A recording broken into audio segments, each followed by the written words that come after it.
ಎಲ್ಲರಿಗೂ ನಮಸ್ಕಾರ ರೀ. ಹೆಂಗದಿರಿ? ನಾನು ಶ್ವೇತಾ. ಜಗತ್ನಾಗ ನಡೆದಿರೋ ಸುದ್ದಿನ ನಮ್ಮ ಉತ್ತರ ಕರ್ನಾಟಕ ಭಾಷೆದಾಗ ಹೇಳಿಕ್ ಬಂದೀನಿ. ಮಸ್ತ್ ಚಹಾ ಕುಡ್ಕೋತ ಖಡಕ್ ಮಿರ್ಚಿ ಮಂಡಕ್ಕಿ ನೋಡ್ರಿ. ನೋಡಿ ಸುಮ್ ಕುಂದ್ರಬೇಡ್ರಿ. ಮತ್ತು ನಮ್ಮೆಲ್ಲ ವಿಡಿಯೋಸ್ಗಳನ್ನ ಲೈಕ್ ಮಾಡಿರಿ. ನಿಮಗೇನು ಅನ್ನಿಸ್ತದ ಕಮೆಂಟ್ ಮಾಡಿರಿ. ನಿಮಗೆ ಗೊತ್ತಿದ್ದವ್ರಿಗೆಲ್ಲ ಶೇರ್ ಮಾಡಿರಿ. ಇನ್ನು ನಮ್ಮ TV Vikrama digital channel subscribe ಮಾಡೋದಂತೂ ನೆನಪರ್ಲೇಬೇಡ್ರಪ್ಪ. ಅಲ್ರಿ, ಈ 3-4 ದಿನದಿಂದ ನನಗೆ ಭಾಳ ಮನ್ಸಿಗೆ ಹತ್ತಿದ್ರಪ್ಪ. ಹಾಂ, ಪ್ರತಾಪ್ ಸಿಂಹಂಗೆ ಟಿಕೆಟ್ ಮಿಸ್ ಆಗ್ಲಿಕ್ಕತ್ತದ ಅಂತ ಹೇಳಿ ಕೇಳಲಿಕ್ಕತ್ತೀರಿ ನೀವು? ಇಲ್ರಪ್ಪ, ಇನ್ನು ನನ್ನ ಹಳಾಳಿಗೂ ರಾಜಕೀಯಕ್ಕೂ ಯಾವ ಸಂಬಂಧ ಇರಂಗಿಲ್ಲ ಬಿಡ್ರಿ. ಮತ್ತು ಯಾಕೆ ಹಳಾಳಿ ಅಂತ ಕೇಳ್ರಲ್ಲ ಸ್ವಲ್ಪ. ಹೇಳ್ತೀನಿ ಕೇಳ್ರಿ. ನನಗೆ ಯಾಕೆ ಮನ್ಸಿಗೆ ಹತ್ತೇದಂದ್ರೆ, ಸದ್ಯದಾಗೆ ನಮ್ಮ ಕಾಂಗ್ರೆಸ್ ಸರ್ಕಾರ ಗೋಬಿ ಮಂಚೂರಿನ ಬ್ಯಾನ್ ಮಾಡ್ಲಿಕ್ಕತ್ತದಂತಲ್ರಿ. ಹೆಂಗ್ರಿ ತಡ್ಕೊಳ್ಳೋದ್ರಿ ಈ ವಿಷಯನ? ಅಲ್ಲ, ಕೇಸರಿ ಬಾತ್ ಪ್ರೋಗ್ರಾಮ್ ಮಾಡ್ಲಿಕ್ಕಂತ ಹೋದಾಗ ಗೋಬಿ ಮಂಚೂರಿನೇ ಸಿಗಲಿಲ್ಲ ಅಂದ್ರೆ ಎಷ್ಟು ಮನ್ಸಿಗೆ ಹತ್ತಲ್ಲ ಹೇಳ್ರಿ. ವಿಷಯ ಏನಪ್ಪ ಅಂತಂದ್ರೆ, ಈ ಗೋಬಿ ಮಂಚೂರಿ, ಚಿಕನ್ ಕಬಾಬ್, ಕಾಟನ್ ಕ್ಯಾಂಡಿ ಇದಕ್ಕೆಲ್ಲ ಅದೇನೋ ಕೆಮಿಕಲ್ ಹಾಕ್ತಾರೆ ಅಂತಪ್ಪ, ಕಲರ್ ಬರಲಿ ಅಂಥೇಳಿ, ನೋಡ್ಲಿಕ್ಕೆ ಚಂದ ಕಾಣಬೇಕಂತ ಹೇಳಿ. ಆ ಕಲರ್ಗಳು ಭಾರಿ ಡೇಂಜರ್ ಅಂತ, ಕೆಟ್ಟ ಕೆಮಿಕಲ್ ಅಂತ, ಅದರಿಂದ ಕ್ಯಾನ್ಸರ್ನೂ ಬರ್ತದೆ ಅಂತ ಹೇಳಿ ಪತ್ತೆ ಆಗ್ಬಿಟ್ಟದ. ಅದಕ್ಕೆ ಈಗಾಗಲೇ ಪುದುಚೇರಿ ಮತ್ತು ತಮಿಳ್ನಾಡಿನಾಗ ಈ 3 ಐಟಮ್ ಮ್ಯಾಲ ನಿಷೇಧ ಹೇರ್ಬಿಟ್ಟಾರ.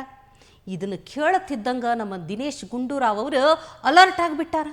ಒಂದು 100-200 ಸ್ಯಾಂಪಲ್ ಚೆಕ್ ಮಾಡ್ಸಾರ. ಅದ್ರಾಗ 100 ಸ್ಯಾಂಪಲ್ನಾಗ ಕ್ಯಾನ್ಸರ್ ಬರೋ ಅಂಶ ಇರೋದು ಪತ್ತೆ ಆಗಿಬಿಟ್ಟದ. ಅದಕ್ಕೆ ಇವ್ರಿಗೆ gobi manchurian ban, cotton candy ban, chicken kebab ban ಅಂತ ಅನೌನ್ಸ್ ಮಾಡ್ಲಿಕ್ಕೆ ರೆಡಿ ಆಗಿಬಿಟ್ಟಾರ. ಅಲ್ರಿಯಪ್ಪ, ನನಗೆ ಒಂದು ವಿಷಯ ಅರ್ಥ ಆಗಕತ್ತಿಲ್ಲ. ಈ ಗೋಬಿ ಮಂಚೂರಿಗೆ ಹಾಕೋ ಬಣ್ಣದಿಂದ ಕ್ಯಾನ್ಸರ್ ಬರ್ತದ ಅಂತಂದ್ರೆ ಆ ಕೆಮಿಕಲ್ ಬ್ಯಾನ್ ಮಾಡಬೇಕು ಅಥವಾ ಗೋಬಿನೇ ಬ್ಯಾನ್ ಮಾಡಬೇಕು? ಕಲರ್ ಹಾಕ್ಲಾರ್ದೇ ಗೋಬಿ ಮಾಡ್ರಪ್ಪ ಅಂತ ಆರ್ಡ್ರ್ ಕೊಡಬೇಕಿಲ್ಲ, ಅಥವಾ ಬೇರೆ ಯಾವುದರೆ ಹಾನಿ ಆಗ್ಲಾರ್ದಂಥ ಕಲರ್ ಬಳಸಿ ಮಾಡ್ರಿ ಅಂಥೇಳಿ ಆರ್ಡ್ರ್ ಮಾಡ್ಬೇಕು. ಅದು ಬಿಟ್ಟು ಗೋಬಿನೇ ಬ್ಯಾನ್ ಅಂತ ಎಂಥ ತಲೆಕೆಟ್ಟು ಮಂದಿರಪ್ಪ ಇವರು. ಇಲ್ಲಿ ನೋಡ್ರಿ, ಈಗ ಮೊನ್ನೆ ಒಂದು ನ್ಯೂಸ್ ಬರ್ಲಿಕ್ಕತ್ತಿತ್ರಪ್ಪ. ಈ ನಳಿದಾಗ ಕಲರ್ ನೀರು ಬರ್ಲಿಕ್ಕತ್ತಿತ್ತಂತ. ಅಕಸ್ಮಾತ್ ಇದು ಏನಾರೇ ದಿನೇಶ್ ಗುಂಡೂರಾವ್ ಅವ್ರು ನೋಡಿಬಿಟ್ರೆ ಕರ್ನಾಟಕದಾಗ ನೀರೇ ಬ್ಯಾನ್ ಮಾಡಿಬಿಡ್ತಾರೋ ಏನೋಪ್ಪ. ಅಲ್ಲ, ಬ್ಯಾನ್ ಮಾಡಿದ್ರು ಮಾಡಲಿಲ್ಲ ಅಂದರು ಕರ್ನಾಟಕದಾಗ ನೀರೆಲ್ಲ ಬರ್ಲಿಕ್ಕತ್ತದಕ್ಕ ಅಂತ ಕೇಳ್ತೀರೇನೋ ನೀವು. ಈ ಬೆಣ್ಣೆ ದೋಸೆ ಹೋಟೆಲ್ ಅವರು ಈಗ ಅಂಜಿಬಿಟ್ಟಾರಂತ. ಬೆಣ್ಣೆ ತಿಂದು ದಪ್ಪ ಆಗ್ತಾರಂತ ಹೇಳಿ ಎಲ್ಲಿ ದೋಸೆನೇ ಬ್ಯಾನ್ ಏನು ಮಾಡಿಬಿಟ್ರಿ, ಏನು ಮಾಡೋದು ನಮ್ಮ ದಿನೇಶ್ ಗುಂಡೂರಾವ್ ಅವರು ಅಂತ ಚಿಂತೆ ಹತ್ತಿಬಿಟ್ಟದಂತ ಅವ್ರಿಗೆ. ಇದು ಏನಾಗ್ಯದ ಅಂದರೆ, ಈ ದೊಡ್ಡ ಹೋಟೆಲ್ಗಳನ್ನ ಗೋಬಿ ಮಂಚೂರಿ ಕಬಾಬ್ ಬ್ಯಾನ್ ಮಾಡ್ತೀವಂತ ಅಂಜಿಸೋದಂತ ಸರ್ಕಾರ ಒಂದಿಷ್ಟು ವ್ಯವಹಾರ ಕುದುರಿಸೋ ಪ್ರೋಗ್ರಾಮ್ ಅಂತ ಹೇಳಿ ಮಂದಿ ಏನೋ ಮಾತಾಡ್ಕೊಳ್ಳಿಕತ್ತಿದ್ರಪ್ಪ. ನಂಗಂತೂ ಏನೂ ಗೊತ್ತಿಲ್ಲರೇ. ಮತ್ತು ಓಕೆ, ಇನ್ನು ಒಂದು 10 ದಿನ ಉಳಿದದು. ದೇಶದ ತುಂಬ IPL ಜ್ವರ ಚಾಲು ಆಗಿಬಿಡ್ತದೆ. ಬೆಟ್ಟಿಂಗ್ ಹಾವಳಿ, ಫ್ಯಾನ್ಸ್ಗಳು ಕಿತ್ತಾಟ, ಕೊಹ್ಲಿ ರೋಹಿತ್ ಬಣಗಳ ಜಗಳ, ಸೋಷಿಯಲ್ ಮೀಡಿಯಾದಾಗ ವಾರ ಎಲ್ಲ ಜೋರಾಗ್ಬಿಡ್ತದೆ ನೋಡ್ರಿ. ಈ ಸಲ ಕಪ್ ನಮ್ಮದೇ ಅನ್ನೋ ಸ್ಲೋಗನ್ನಿಗೆ ಮತ್ತೆ ಜೀವ ಬಂದುಬಿಡ್ತದೆ. RCBದು 14 ವರ್ಷದ ವನವಾಸ, ಅಜ್ಞಾತವಾಸ ಎಲ್ಲ ಮುಗ್ದದು. ಈ ಸಲಾರೆ ಕಪ್ ಗೆಲ್ಲಲಿ ಅಂತ ಕೋಟ್ಯಾಂತರ ಫ್ಯಾನ್ಗಳು ಆಲ್ರೆಡಿ ಪ್ರಾರ್ಥನೆ ಶುರು ಹಚ್ಕೊಂಡ್ಬಿಟ್ಟಾರ. ಇದರ ನಡುವೆ ನಮ್ಮ ಕಾಂತಾರಾದ ಡಿವೈನ್ ಸ್ಟಾರ್ ರಿಷಬ್ ಶೆಟ್ರು RCB ಟೀಮಿಗೆ ಎಂಟ್ರಿ ಕೊಟ್ಬಿಟ್ಟಾರ. ಏನೇನು ರಿಷಬ್ ಶೆಟ್ರು RCB ಟೀಮಿಗೆ ಬಂದು ಕ್ರಿಕೆಟ್ ಆಡ್ತಾರಾ ಅಂತ ಕೇಳಲಿಕ್ಕತ್ತೀರಿ ನೀವು? ಹ್ಞೂ ರೀ, RCB ಟೀಮಿಗೆ ಬಂದು ಕ್ರಿಕೆಟ್ ಆಡ್ಲಾರ್ದೇನೆ ಕಂಬಳ ಆಡ್ಲಿಕ್ಕಾಗ್ತದ? ಯಪ್ಪ, ಏನು ಕನ್ಫ್ಯೂಸ್ ಮಾಡ್ಲಿಕ್ಕತ್ತೀರಪ್ಪ. ಸೀದಾ ಏನದ ವಿಷಯ ಹೇಳ್ರಿ ಅಂತ ಸಿಟ್ಟಿಗೆ ಬರಬೇಡ್ರಿ. ಹೇಳ್ತೀನಿ, ಸ್ವಲ್ಪ ತಡ್ಕೋರಿ. ರಿಷಬ್ ಶೆಟ್ರು, ರಿಷಬ್ ಪಂತ್ ಅಲ್ರಿ. ಮತ್ತು ರಿಷಬ್ ಶೆಟ್ರು RCB ಟೀಮಿಗೆ ಬ್ರ್ಯಾಂಡ್ ಅಂಬಾಸಿಡರ್ ಆಗಿ ಬಂದಾರೇನಂತ ಸಂಶಯ ಬರ್ಲಿಕ್ಕತ್ತದ. ಯಾಕಂದ್ರೆ RCB ಅಫಿಷಿಯಲ್ ಪೇಜ್ ಒಂದು ಹೊಸ ವಿಡಿಯೋ ಬಿಟ್ಟದ. ಅದ್ರಾಗ ರಿಷಬ್ ಶೆಟ್ರು 3 ಕೋಣಗಳ ಜೋಡಿ ಕಾಣಿಸ್ಕೊಂಡಾರ. ಆ 3 ಕೋಣದ್ರಾಗ ಒಂದು ಕೋಣದ ಮೇಲೆ ರಾಯಲ್ ಅಂತ ಬರೆದಿರೋ ಬಟ್ಟೆ, ಇನ್ನೊಂದು ಕೋಣದ ಮೇಲೆ ಚಾಲೆಂಜರ್ಸ್ ಅಂತ ಬರೆದಿರೋ ಬಟ್ಟೆ, 3ನೇ ಕೋಣದ ಮೇಲೆ ಬೆಂಗಳೂರು ಅಂತ ಬರೆದಿರೋ ಬಟ್ಟೆ ಹಾಕ್ಯಾರ. ರಿಷಬ್ ಶೆಟ್ರು ಈ 3ನೇ ಕೋಣದ ಬಳಿ ಬಂದು ಈ ಕೋಣ ಬೇಡ, ತಗೊಂಡು ಹೋಗು ಅಂತ ಕಳಿಸ್ಬಿಡ್ತಾರೆ. ಅಂದ್ರೆ ಬೆಂಗಳೂರು ಅಂತ ಬರೆದಿರೋ ಕೋಣನ ಕಳಿಸ್ಬಿಡ್ತಾರೆ. ಇದು ಈಗ ಎಲ್ಲರಿಗೂ ತಲೆಯಾಗ ಹುಳ ಬಿಟ್ಟಂಗೆ ಆಗ್ಬಿಟ್ಟ ನೋಡ್ರಿ. ಇನ್ಮೇಲೆ RCB ಒಳಗೆ ಬಿನೇ ಇರುವುದಿಲ್ಲೇನು? RCB ಇನ್ಮೇಲೆ ಬರೀ RC ಅಂತ ಆಗ್ತದೇನು? ಅಥವಾ ರಿಷಬ್ ಶೆಟ್ಟಿ ಏನಾರೇ ಖರೀದಿನೇ ಮಾಡಿಬಿಟ್ರ RCB ಟೀಮನ್ನು? ರಾಯಲ್ ಚಾಲೆಂಜರ್ ಕುಂದಾಪುರ ಅಂತ ಏನಾರೇ ಚೇಂಜ್ ಮಾಡಿಬಿಡ್ತಾರ? ಹಿಂಗೆ ಏನೇನೋ 108 ಪ್ರಶ್ನೆಗಳು ಹುಟ್ಕೊಂಡವು ನೋಡ್ರಪ್ಪ. ಜಾಸ್ತಿ ತಲೆ ಬಿಸಿ ಮಾಡ್ಕೋಬೇಡ್ರಿ, ಕಾಯ್ತಿರ್ರಿ, ನಾವೇ ಉತ್ತರ ಹೇಳ್ತೀವಂತ RCB ಪೇಜ್ ಹೇಳಿಬಿಟ್ಟದ. ಹಂಗಾದ್ರೆ ಕಾಯ್ಕೋತ್ ಕುಂದ್ರೋಣಲ್ಲ, ರಿಷಬ್ ಶೆಟ್ಟಿ ಏನು ಸರ್ಪ್ರೈಸ್ ಕೊಡ್ತಾರಂತ. ಈ ನಮ್ಮ ಮುಸಲ್ಮಾನ ಬಾಂಧವರಿಗೀಗ ರಂಜಾನ್ ತಿಂಗಳು ನಡಿಲಿಕ್ಕತ್ತ ನೋಡ್ರಪ್ಪ. ಈ ಟೈಮ್ನಾಗ ಬಾಂಧವರು ಉಪವಾಸ ಆಚರಣೆ ಮಾಡ್ತಾರೆ. ಇದನ್ನು ಕಟ್ಟುನಿಟ್ಟಾಗಿ ಪಾಲನೆ ಮಾಡ್ತಾರೆ. ಉಗುಳು ಸಹಿತ ನುಂಗೋದಿಲ್ಲ ಅಂತ ಎಲ್ಲರೂ ಹೇಳೋದನ್ನು ನಾನು ನೀವು ಎಲ್ಲ ಕೇಳಿರ್ತೀರಪ್ಪ. ಧರ್ಮ ಯಾವುದಾದ್ರಿ ಏನ್ರಪ್ಪ, ಅವ್ರವ್ರ ಧಾರ್ಮಿಕ ಆಚರಣೆಗಳಿಗೆ ಬೆಲೆ ಕೊಡಬೇಕು, ಗೌರವ ಕೊಡಬೇಕು, ಹೌದಾ ಇಲ್ಲ? ಆದರೆ ಈ ಒಂದು ವಿಡಿಯೋ ನೋಡ್ಕೊಂಡು ಬರ್ರಪ್ಪ. कि रोजेदार आदमी अगर रोजे की हालत में इस्तिंजा करेगा तो उसका तरीका यह है कि पाखाने का जो मकाम है उसको टाइट करे और सांस को रोक करके रखे और फिर उसके बाद इस्तिंजा करे, क्योंकि ऐसा हो सकता है कि अगर इस्तिंजा करने में सांस को ढीला छोड़ा तो इस्तिंजा करने में जो पानी है वो पाखाने के रास्ते से पेट में पहुंच जाए। अगर पाखाने के रास्ते से इस्तिंजा करते हुए पानी पेट के अंदर पहुंच गया तो रोजा टूट जाएगा। लिहाजा रोजे में इस्तिंजा करते हुए इस्तिंजा इस तरीके से करें कि जब इस्तिंजा करेंगे तो सांस रोक लें, सांस रोक करके फिर पानी से इस्तिंजा करें। ऐसी सूरत में जो पाखाने का सुराख है वो खुलेगा नहीं, टाइट रहेगा और इस्तिंजा के जरिए से पानी पेट के अंदर नहीं जाएगा, क्योंकि रोजे के टूटने का ये उसूल है कि अगर कोई चीज मुंह के रास्ते से या पाखाने के रास्ते से अगर पेट के अंदर चली गई तो रोजा टूट जाएगा। इसका जवाब यह है कि इस तरह की इबारत फतावा हिंदिया के अंदर मौजूद है। चुनांचे वो इबारत यह है, वलिहाजा कालू ला यतनफ़स फिल इस्तिंजा इज़ा काना स्वाइमन, कि सांस ना ले इस्तिंजा करते हुए जबकि वो रोजे की हालत में हो, कज़ा फिस सरख्सी। इसी तरह का मसला बयान किया गया है मबसूत सरख्सी के अंदर। ये इबारत अगरचे मौजूद है।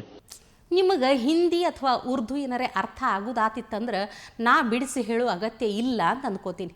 ಯಾಕಂದ್ರೆ ಇದು ಹೇಳಿದ್ದನ್ನು ಹೊಳ್ಳೆ ನನಗೆ ಹೇಳಲಿಕ್ಕೆ ಒಂಥರ ಅಸಹ್ಯ ಅನ್ಸ್ಲಿಕ್ಕತ್ತದ ನೋಡ್ರಪ್ಪ. ಈ ಅಣ್ಣ ಏನು ಹೇಳಲಿಕ್ಕತ್ತಾನಂದ್ರೆ, ಊಟ ತಿಂಡಿ ಎಲ್ಲ ಮಾಡಲಾರ್ದೆ ನೀವು ಉಪವಾಸ ಮಾಡ್ತೀರಿ, ಅದೇನೋ ಸರಿ. ಆದ್ರೆ ನೀವು ಟಾಯ್ಲೆಟಿಗೆ ಹೋದಾಗ ತೊಳ್ಕೊಳ್ಳೋ ಮುಂದೆ ಭಾಳ ಕೇರ್ಫುಲ್ ಆಗಿರ್ಬೇಕು. ತೊಳ್ಕೊಳ್ಳೋ ಮುಂದೆ ಯಾವುದೇ ಕಾರಣಕ್ಕೂ ನೀವು ಉಸಿರು ಒಳಗೆ ತಗೋಬಾರ್ದು, ಉಸಿರು ಕಟ್ಕೊಂಡೇ ನೀವು ತೊಳ್ಕೊಬೇಕು. ನೀವೇನಿರೇ ತೊಳ್ಕೊಳ್ಳೋ ಮುಂದೆ ಉಸಿರಾಡಿ ಬಿಟ್ರಿ ಅಂದ್ರೆ ಆ ನೀರು ನಿಮ್ಮ ಹೊಟ್ಟೆ ಒಳಗೆ ಹೋಗಿಬಿಡ್ತದ, ಅವಾಗ ನಿಮ್ಮ ಉಪವಾಸ ಭಂಗ ಆಗಿಬಿಡ್ತದ, ದೇವರಿಗೆ ಅಪಚಾರ ಮಾಡ್ದಂಗೆ ಆಗ್ಬಿಡ್ತದ ಅಂತ. ಯಪ್ಪ ದೇವ್ರೆ, ಏನು ಹೇಳೋಣ್ರಿ ಇವ್ರಿಗೆಲ್ಲ. ನಂಬಿಕೆ ಪಾಲನೆ ಮಾಡ್ರು ಅಂದ್ರೆ ಈ ಥರದ ಮೂಢನಂಬಿಕೆ ಎಲ್ಲ ಬಿತ್ತುತ್ತಾರಲ್ಲ. ಅಲ್ಲ, ಹಾಗೆಲ್ಲ ಯಾವುದೋ ದ್ವಾರದಿಂದ ಹೊಟ್ಟಿಗೆ ಆಹಾರ ನೀರು ಎಲ್ಲ ಹೋಗ್ಲಿಕ್ಕೆ ಸಾಧ್ಯರ ಅದನ? ಎಲ್ಲಿಂದ ಬರ್ತಾವ್ರಿ ಇವೆಲ್ಲ? ಥೋ. ಇನ್ನು DK ಶಿವಕುಮಾರ್ ಮತ್ತು ಸಿದ್ದರಾಮಯ್ಯ ಅವರ ಪರಿಶ್ರಮದಿಂದ ಹುಟ್ಟಿದ ಕೂಸದಲ್ಲ ಅದು ಪ್ರದೀಪ್ ಈಶ್ವರ. ಈಗೀಗ ಮಿರ್ಚಿ ಕಾರ್ಯಕ್ರಮದಾಗ ಕಾಣಿಸ್ಕೊಂಡಿರ್ಲಿಲ್ರಪ್ಪ, ಇವತ್ತು ಬಂದುಬಿಟ್ಟಾರ. ವೆಲ್ಕಮ್ ಪ್ರದೀಪಣ್ಣ. ಇವತ್ತು ಪ್ರದೀಪ್ ಈಶ್ವರ್ ಅವರು ಹಿಂದೂ ಫೈರ್ ಬ್ರ್ಯಾಂಡ್ ಅನಂತಕುಮಾರ್ ಹೆಗಡೆ ಅವರಿಗೆ ಟಕ್ಕರ್ ಕೊಡ್ಲಿಕ್ಕೆ ಹೋಗಿ ಮಕ್ಕರಾಗ್ಬಿಟ್ಟಾರ ತಾವೇ. ಅನಂತಕುಮಾರ್ ಅವರು ಮೊನ್ನೆ ಸಂವಿಧಾನ ಬದಲಾವಣೆ ಮಾಡೋ ವಿಷಯದ ಬಗ್ಗೆ ಮಾತಾಡಿದ್ರು, ಗೊತ್ತಲ್ಲ? ಮೊದಲಿನ ಅಂಬೇಡ್ಕರ್ ಅವರ ಅಶೋತ್ತರದಂತೆ ಸಂವಿಧಾನ ಇರಬೇಕು ಅಂತ ಆದ್ರೆ ಕನಿಷ್ಠ 400 ಸೀಟುಗಳು ಲೋಕಸಭೆಯಲ್ಲಿ ನಮಗೆ ಬೇಕು. ನಮ್ಮ ದೇಶದಲ್ಲಿ ಸ್ವಾತಂತ್ರ್ಯ ಬಂದ ನಂತರದಲ್ಲಿ ಸಂವಿಧಾನದ ಮೇಲೆ ನಡೆದಿರೋ ಅತ್ಯಾಚಾರ ಏನಿದೆ, ಅಂಬೇಡ್ಕರ್ ಅವರು ಕೊಟ್ಟಿರುವಂತಹ ಸಂವಿಧಾನ ಇವತ್ತು ನಮ್ಮ ದೇಶದಲ್ಲಿ ಇಲ್ಲ. ಇದನ್ನ ತಿರುಚಿ ಕಾಂಗ್ರೆಸ್ನವರು ಅದನ್ನು ಸಂಪೂರ್ಣವಾಗಿ ಕುಲುಗೆಡಿಸಿದ್ದಾರೆ. ಏನೆಲ್ಲ ಅವಾಂತರಗಳನ್ನು ಮಾಡಬೇಕಿತ್ತೋ ಅದೆಲ್ಲ ಅವಾಂತರಗಳನ್ನ ಸಂವಿಧಾನದ ಮೇಲೆ ಕಾಂಗ್ರೆಸ್ನವರು ಮಾಡಿದ್ದಾರೆ. ಇದೆಲ್ಲದನ್ನು ಸಂಪೂರ್ಣವಾಗಿ ಸರಿ ಮಾಡಬೇಕು ಅಂತ ಆದ್ರೆ ನಮ್ಗೆ ಇವತ್ತಿನ ಬಹುಮತ ಸಾಕಾಗುತ್ತಿಲ್ಲ. ಅದು ಎಲ್ಲದೂ ಕೂಡ ಆಮೂಲಾಗ್ರವಾಗಿ ಬದಲಾವಣೆ ಆಗಬೇಕು. ಮೊದಲಿನ ಅಂಬೇಡ್ಕರ್ ಅವರ ಅಶೋತ್ತರದಂತೆ ಸಂವಿಧಾನ ಇರಬೇಕು ಅಂತ ಆದ್ರೆ ಕನಿಷ್ಠ 400 ಸೀಟುಗಳು ಲೋಕಸಭೆಯಲ್ಲಿ ನಮಗೆ ಬೇಕು. 400 ಸೀಟುಗಳು ಲೋಕಸಭೆಯಲ್ಲಿ ಬಂದ್ರೆ ನಮಗೆ 2/3 ಮೆಜಾರಿಟಿ ಸ್ಟೇಟ್ ಇವತ್ತೆಲ್ಲ ನಾಳೆ ನಾವು ಗೆಲ್ಲಿಕ್ಕೆ ಅನುಕೂಲ ಆಗುತ್ತೆ. ಮೊದಲಿನ ಅಂಬೇಡ್ಕರ್ ಅವರ ಅಶೋತ್ತರದಂತೆ ಸಂವಿಧಾನ ಇರಬೇಕು ಅಂತ ಆದ್ರೆ ಕನಿಷ್ಠ 400 ಸೀಟುಗಳು ಲೋಕಸಭೆಯಲ್ಲಿ ನಮಗೆ ಬೇಕು. ಯಾರು ಕೇಳಲಿಲ್ಲ ಅಂದ್ರು ಪ್ರದೀಪ್ ಈಶ್ವರ್ ಅವರು ತಾವಾಗೆ ನಾ ಇದೊಂದು ಮಾತಿಗೆ ಕೌಂಟರ್ ಕೊಡ್ತೀನಿ ಪ್ಲೀಸ್ ಅಂತ ಕೇಳ್ಕೊಂಡು ಕೌಂಟರ್ ಕೊಟ್ರು ನೋಡ್ರಿ. ಏನಂತ? ಸಂವಿಧಾನನ ಬದಲಿಸ್ತೀವಿ ಅಂತ ಹೇಳಿದ್ದೀರಾ, ನಿಮ್ಮ ಅಪ್ಪ ಕೈಯಲ್ಲಿ, ನಿಮ್ಮ ತಾತ ಕೈಯಲ್ಲಿ, ಅವ್ರ ಅಪ್ಪನ ಕೈಯಲ್ಲೂ ಅದಾಗಲ್ಲ. ಬಾಬಾ ಸಾಹೇಬ್ ಅಂಬೇಡ್ಕರ್ ಬರೆದಿರೋ ಸಂವಿಧಾನನ ನೀವ್ಯಾರೂ ಮುಟ್ಟಕ್ಕೂ ಆಗಲ್ಲ. A few moments ago. हम भी करना चाहते हैं. अगर कानून बदलने की जरूरत होगी, अगर संविधान को अमेंड करने की जरूरत होगी तो हम जरूर करेंगे. इसमें कोई कमी नहीं छोड़ेंगे. ಹಾ, ಮಜಾ ಅಂದ್ರೆ ಟ್ರೋಲ್ ಪೇಜ್ಗಳು ರೆಡಿ ಮಾಡಿ ಇಟ್ಕೊಂಡಿದ್ವು ಈ ಕೌಂಟ್ರಿಗೆ ಒಂದು ಕೌಂಟ್ರ್ ಕೊಡ್ಲಿಕ್ಕೆ. ಅ ಫ್ಯೂ ಮೊಮೆಂಟ್ಸ್ ಲೇಟರ್ ಅಂತ ಬಂದೇ ಬಿಡ್ತು ನೋಡ್ರಪ್ಪ ರಾಜೀವ್ ಗಾಂಧಿ ವಿಡಿಯೋ. ಸಂವಿಧಾನ ಬದಲಾಯಿಸ್ತೀವಿ ತಿದ್ದುತ್ತೀವಿ ಅಂತ ರಾಜೀವ್ ಗಾಂಧಿ ವಿಡಿಯೋ ಹಾಕಿ ಪ್ರದೀಪ್ ಅಣ್ಣನ ರುಬ್ಬೇ ಬಿಟ್ಟರು ಟ್ರೋಲ್ ಪೇಜಸ್. ಆದರೂ ಪ್ರದೀಪ್ ಅಣ್ಣಂಗೆ ಒಂಥರ ಖುಷಿ ಬಿಡ್ರಿ, ಅವ್ರಿಗೆ ಬೈತಾರ ಹೊಗಳ್ತಾರ, ಒಟ್ನ್ಯಾಗ ಮಂದಿ ಅವ್ರಿಗೆ ನೋಡ್ಕೊಂತಿರ್ಬೇಕು ಅಂದ್ರೆ ಅದೇ ಹಿಗ್ಗವ್ರಿಗೆ. ಅವ್ರನ್ನ ರುಬ್ಬಿರೋ ಇಂಥ ವಿಡಿಯೋ ದಿನಕ್ಕೊಂದು ಬರ್ಲಿಕ್ಕತ್ರ ನಮಗೂ ಹಿಗ್ಗಲ್ಲೇನ್ರಿ, ಮಿರ್ಚಿ ಮಂಡಕ್ಕಿಗೆ ಚಲೋ ಆಹಾರ ಸಿಗ್ತೈತಿ. ಇವತ್ತಿಗೆ ಇಷ್ಟು ಸುದ್ದಿ ಸಾಕಲ್ಲ, ನಾಳೆ ಇಂಥವೇ ಇನ್ನೊಂದಿಷ್ಟು ಸುದ್ದಿ ತರ್ತೀನಿ. ಚಹಾ ಇಟ್ಕೊಂಡು ಮಿರ್ಚಿ ಮಂಡಕ್ಕಿ ನೋಡ್ಲಿಕ್ಕೆ ಕಾಯ್ಕೊಂಡಿರಿ. ಟಿವಿ ವಿಕ್ರಮ, ದೇಶ ನಿಮ್ಮ ಕೈಯಲ್ಲಿ. ಈ ಕಾರ್ಯಕ್ರಮ ನಿಮಗೆ ಇಷ್ಟ ಆಗಿದ್ದಲ್ಲಿ ಲೈಕ್, ಶೇರ್ ಹಾಗೂ ಕಮೆಂಟ್ ಮಾಡಿ. ಟಿವಿ ವಿಕ್ರಮದ ಕಾರ್ಯಕ್ರಮಗಳನ್ನು ನಿರಂತರವಾಗಿ ವೀಕ್ಷಿಸಲು ಸಬ್ಸ್ಕ್ರೈಬ್ ಮಾಡಿ, ಬೆಲ್ ಐಕನ್ ಒತ್ತಿ.